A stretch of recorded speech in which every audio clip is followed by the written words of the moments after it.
Souvent, le chemin de la vie nous amène à rencontrer des personnes et des situations qui nous obligent à prendre des décisions impensables. Ce fut le cas de Malik Diouf. Il n'aurait jamais imaginé que son expérience de chauffeur routier sur les routes marseillaises, malgré son calme et sa rigueur, le placerait au cœur d'une lutte contre un système corrompu qui semblait intouchable. Ce matin de mars, les rues de Marseille étaient encore plongées dans un brouillard qui enveloppait la mer, lorsque Malik, un homme grand et imposant à la peau sombre, le regard toujours alerte, monta dans son camion et se lança dans un nouveau voyage. Ancien combattant des missions de maintien de la paix de l'ONU, il n'était pas du genre à se laisser ébranler par la pression. Son passé de vainqueur et de résistant dans les zones de guerre du Liban et de Centrafrique l'avait préparé à tout type d'épreuves. Ce qu'il ignorait, en revanche, c'est qu'un simple trajet routinier entre la périphérie de Marseille et les petites routes le mènerait à une confrontation avec quelque chose de bien plus immoral que toutes les guerres qu'il avait jamais affrontées. Habitué à la tension constante, à la guerre invisible menée dans les rues sombres et dangereuses, il était loin d'imaginer que sa résistance serait mise à l'épreuve de la manière la plus cruelle qui soit, par la corruption de deux agents de la circulation qui considéraient leur travail non seulement comme une routine, mais comme une occasion de s'enrichir aux dépens de la souffrance d'autrui. Cette journée-là commença comme toutes les autres, jusqu'au moment où sa cargaison fut interceptée par un faux bombardement. Et c'est là, dans le silence angoissant qui suivit, que le jeu commença. Malik avait emprunté cet itinéraire des dizaines de fois, mais quelque chose était différent aujourd'hui. Le crissement des pneus de son camion résonnait sur la route calme, à l'approche du poste de contrôle. Lorsque le feu rouge s'alluma et qu'il aperçut les deux agents de la circulation, quelque chose au fond de lui dit que ce n'était pas une approche ordinaire. Le premier, un petit homme aux yeux bridés, s'approcha avec un sourire forcé, faisant le geste habituel de demander ses papiers. L'autre, plus grand et l'air impassible, n'était là que pour l'intimider. « Ce sera rapide, monsieur Diouf. Juste un contrôle de routine, » dit l'agent. Mais le ton et la précipitation étaient manifestement déplacés. La nervosité de Malik se transforma en malaise et il comprit que quelque chose clochait. Les plateaux de pots de vin qu'il vit circuler entre les conducteurs sur la route ne le trompèrent pas. Lorsque l'inspecteur principal montra les documents d'expédition et exigea un paiement immédiat pour des irrégularités mineures, ce fut comme si Malik avait actionné un interrupteur. Il savait que la corruption était omniprésente, mais il savait aussi qu'il n'était pas homme à céder à l'injustice. Son passé, jalonné de batailles acharnées et de choix risqués, l'avait préparé à des moments comme celui-ci. Il savait que verser ce pot de vin était non seulement mal, mais que cela pouvait ouvrir la voie à de nouvelles extorsions et à de nouveaux abus. « Je ne vous paierai rien », répondit-il calmement mais fermement, les yeux rivés sur les inspecteurs qui commencèrent à échanger des regards rapides. Il y eut un silence, puis l'inspecteur aux yeux plissés dit quelque chose que Malik n'oublierait jamais. « Tu ne sais pas à qui tu as affaire, Diouf, ça va mal finir pour toi. » Et c'est à ce moment-là, ces mots jetés au vent, que la véritable bataille commença. Malik ne se laissa pas intimider. Il avait déjà affronté des situations bien plus intenses lors de ses missions de maintien de la paix et la menace des inspecteurs ne l'effraya pas. Sans perdre le fil, il sortit son téléphone portable de sa poche et, d'un geste rapide, commença à tout enregistrer. Les visages tendus des inspecteurs, leurs refus, l'atmosphère tendue, tout était documenté. Lorsque le plus petit inspecteur comprit ce qu'il faisait, son expression passa soudain de l'arrogance à un sourire sarcastique. « Ça ne servira à rien, mon ami, » dit-il, mais Malik savait que c'était plus qu'une simple menace. Il s'apprêtait à aggraver la situation. Alors que la caméra tournait, Malik demanda d'une voix ferme qu'un rapport de police soit établi, ce que, à sa grande surprise, l'inspecteur hésita. « Il n'y a rien à signaler. Nous allons vous libérer, mais ne recommencez pas, ou cela pourrait être pire, » dit-il. Mais Malik, las de voir tant d'autres tomber dans le piège de l'impunité, insista. « Ceci sera enregistré. « Cela ne restera pas impuni », dit-il, et la tension dans le regard de l'inspecteur était palpable. La réaction des inspecteurs fut immédiate. Visiblement frustrés, ils tentèrent de faire pression sur lui, mais le chauffeur du camion était prêt. La situation dégénéra rapidement et la gendarmerie fut bientôt appelée à intervenir. Mais ce qui semblait être une simple formalité prit une tournure inattendue. À leur arrivée, les agents comprirent que Malik était déterminé. Ainsi, ce qui semblait n'être qu'une énième affaire d'extorsion dans la banlieue marseillaise commença à se transformer en une bataille bien plus importante. Non seulement il refusait de payer, mais il s'armait de preuves susceptibles de faire tomber le système corrompu de l'intérieur. Tandis que les inspecteurs tentaient de contourner la situation, Malik réfléchissait déjà à la suite. Il n'était plus un chauffeur de camion ordinaire, il était désormais le maillon d'une chaîne plus vaste qui, jusque-là, semblait invincible. Dans les jours qui suivirent, Malik sentit la pression monter. Il savait qu'en agissant ainsi, il ne s'attaquait pas seulement à 2 agents de la circulation, mais à un système de corruption profondément ancré à Marseille. Son téléphone ne cessait de sonner, et les regards dans la rue se faisaient plus lourds, plus critiques. Certains automobilistes et d'autres routiers hésitaient entre le soutenir et la crainte de représailles. Mais Malik n'était pas homme à reculer facilement, surtout face à la justice. Il savait qu'en déposant cette plainte et en déposant une plainte à la gendarmerie, il s'était fait prendre pour cible. Mais la véritable révolution, pensa-t-il, commence dès qu'on choisit de ne pas être complice. Alors, dans un petit café de la périphérie de la ville, il appela un ancien contact dans les médias français, rencontré lors d'une de ses missions à l'étranger. Il était temps de jouer les cartes qu'il savait que personne d'autre ne voulait voir. Malik savait manipuler les réseaux d'information et utiliser les médias à son avantage, une compétence acquise dans les conditions difficiles des zones de guerre où chaque mot pouvait signifier victoire ou défaite. Il ne se contentait pas de se défendre, il jouait le jeu de ceux qui se croyaient intouchables.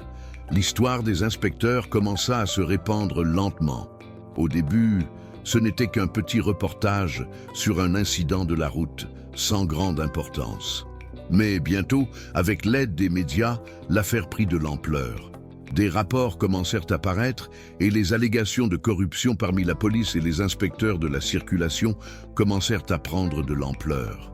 Les autorités commencèrent à agir, mais le mal était déjà fait. Les rouages de la corruption furent révélés au grand jour et Malik, l'ancien chauffeur de camions de combat, devint le symbole de la résistance contre un système que beaucoup croyaient immunisé. Au fil des jours, la ville de Marseille semblait s'animer d'une tension grandissante à mesure que de plus en plus de personnes s'approchaient de Malik. Certains le voyaient comme un héros, d'autres comme quelqu'un qui mettait tout le monde en danger. Mais pour lui, la vérité était claire, la bataille ne faisait que commencer. Il savait que s'il n'y prenait pas garde, la pression pourrait se retourner contre lui de manière irréversible. Mais quelque chose en lui le soutenait, une force silencieuse et inébranlable.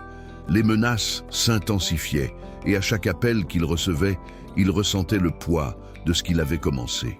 On voulait qu'il recule, qu'il abandonne, mais il n'y avait plus de retour en arrière possible. Il se battait pour quelque chose de bien plus grand que lui. Et c'est à ce moment-là que Malik eut l'idée de rejoindre les autres conducteurs extorqués. Il savait qu'ensemble, ils pourraient faire plus de bruit, affronter de front ceux qui tentaient de les écraser. Lorsque Malik a organisé la réunion avec d'autres chauffeurs, le lieu choisi était l'ancien dépôt de marchandises du quartier de la Castellane, un lieu connu pour être un point de rencontre entre chauffeurs routiers et ouvriers de la périphérie. La réunion était secrète, mais elle n'aurait pas pu être plus cruciale. Ils savaient qu'en unissant leurs forces, ils pourraient construire un mouvement qui ne se limiterait pas à lui, mais à toutes les victimes de ce système corrompu.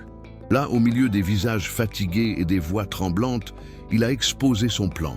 Utiliser les réseaux sociaux pour diffuser encore plus largement les histoires d'abus, organiser des manifestations pacifiques et surtout ne plus jamais payer pour quoi que ce soit d'illégal.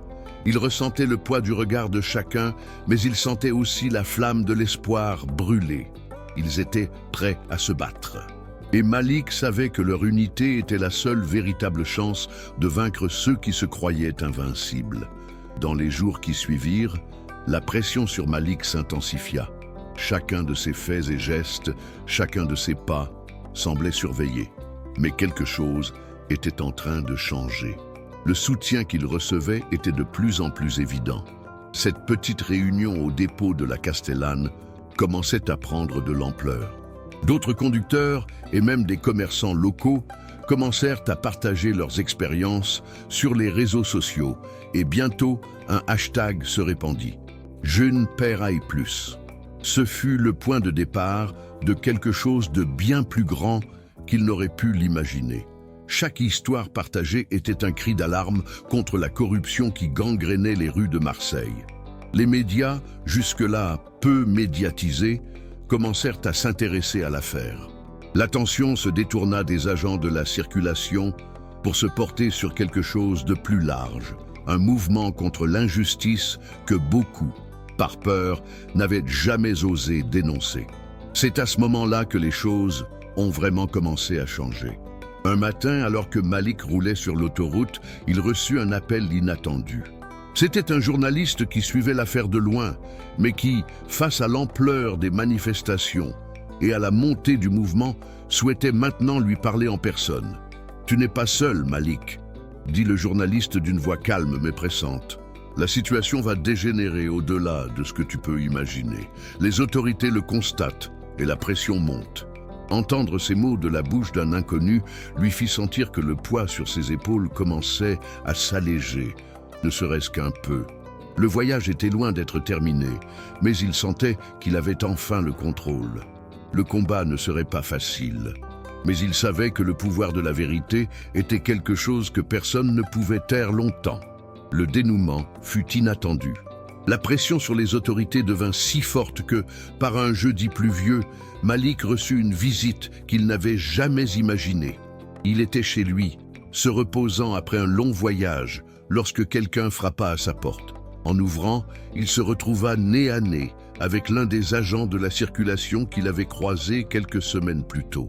L'homme était visiblement mal à l'aise, détournant le regard. « J'ai besoin de vous parler », dit le gardien, et Malik, ne comprenant pas bien, l'invita à entrer.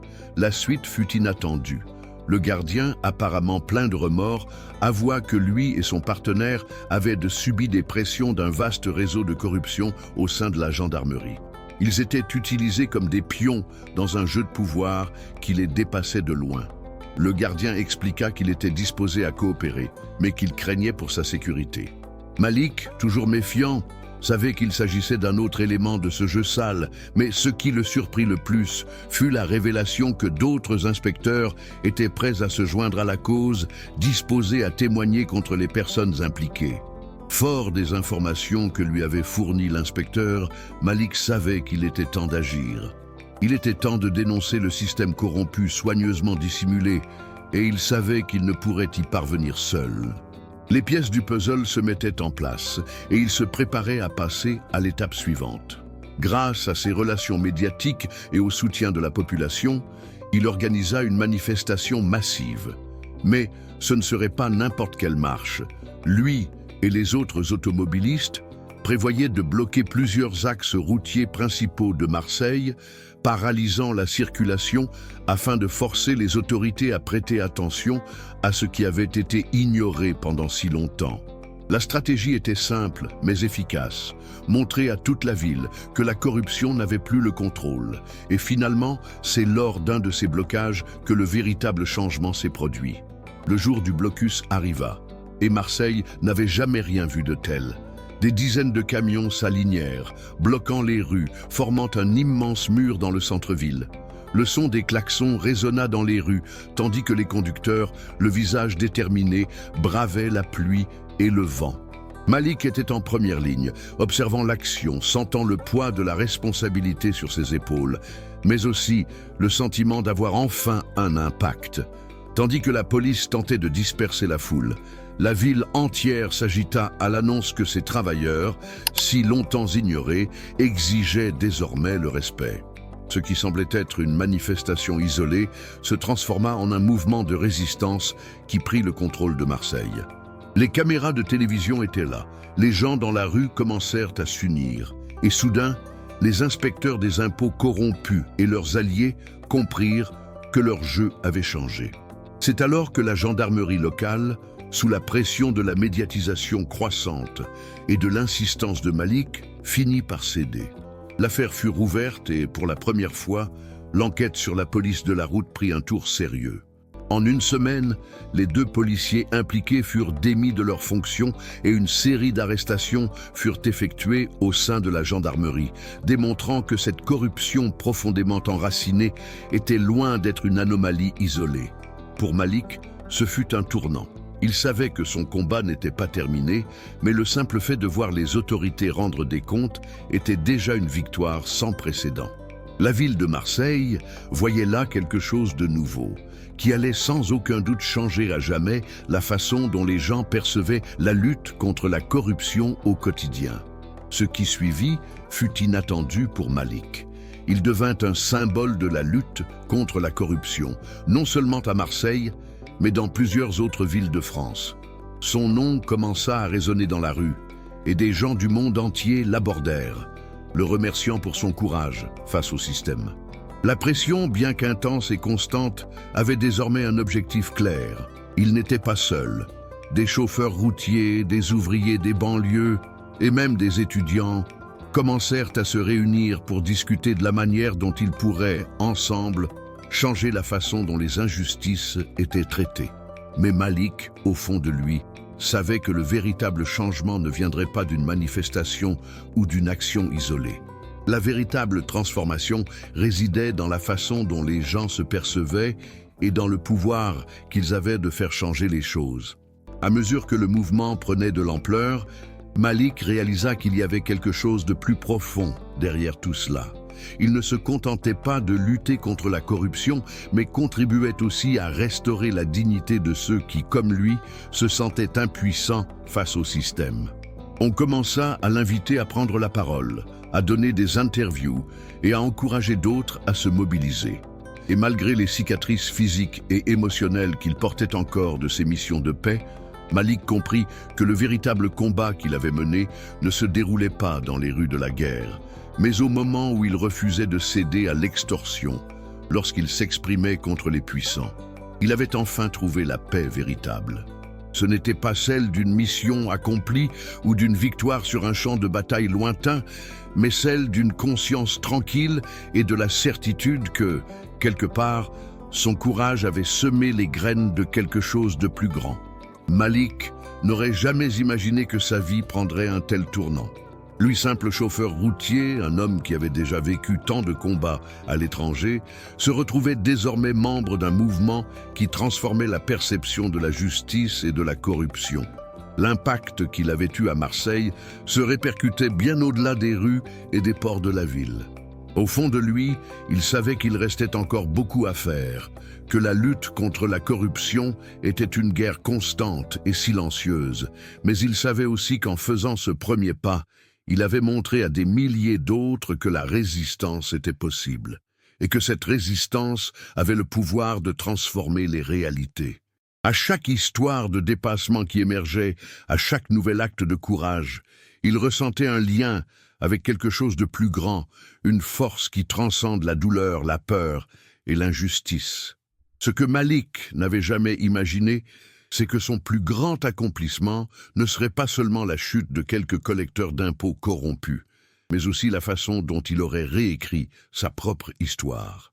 L'ancien soldat de la paix, le chauffeur de camion qui refusait de céder à l'extorsion, était désormais devenu une lueur d'espoir. Il savait, comme peu d'autres, que le véritable combat n'était pas contre un seul ennemi, mais contre tout ce qui rendait l'injustice invisible et imparable. Et même s'il n'avait jamais recherché cette reconnaissance, il savait que son chemin ne faisait que commencer.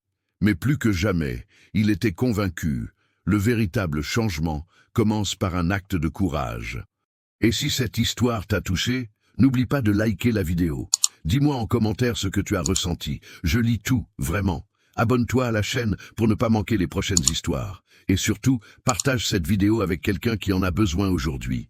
Ici, dans Histoire de vie, chaque témoignage est une lumière. Et ensemble, nous formons les gardiens de l'histoire. À très bientôt pour une nouvelle histoire.